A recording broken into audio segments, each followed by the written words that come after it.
the trade to actually trigger. Okay, remember, that's on this bar here. Let me go ahead and clean this up. Once this next bar closes, you count back 1, 2, 3, pretty much the same level. Not, it moved up a little bit, but it's still pretty close. Once this bar closes, 1, 2, 3. Okay, we're still at the same level.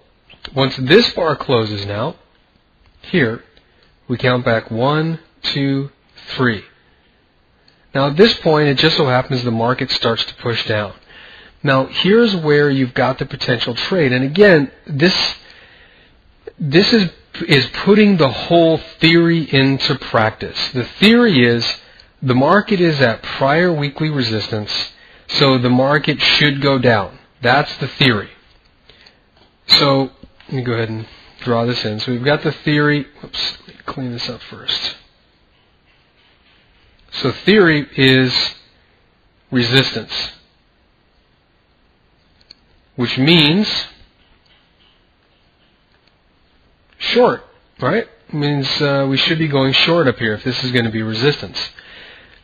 The tactic is going to be the 3-bar reversal.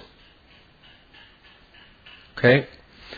In other words, this tactic here capitalizes on something that Charles Dow really brought to the forefront, which was the whole concept of trends, and trends meaning you've got higher highs and higher lows. So if the market is moving up in a higher high, higher low sequence, you have a trend.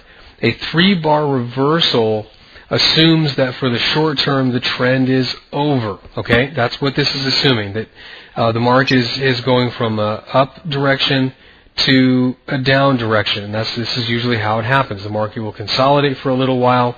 You'll develop a 3-bar reversal pattern here. Boom, the market trades underneath.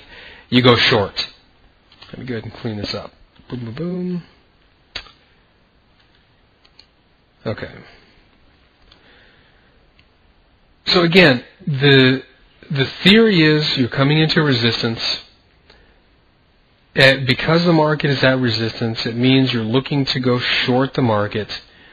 The tactic is going to be actually entering into the market.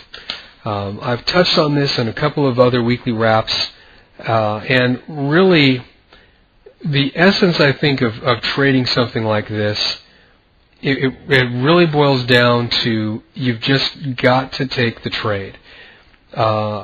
If you find that you're unable to take the trade, what that typically means is you're really just uncertain, or you don't have faith in the system.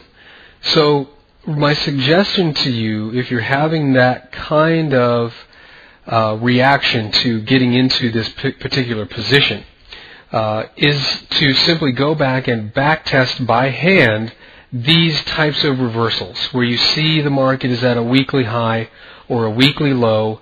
You're going to have to go in here by hand. All of you engineers and computer guys are going to probably spend the next 6 months trying to code this in. And believe me, there are so many variables. I just have 2 words for you. Good luck.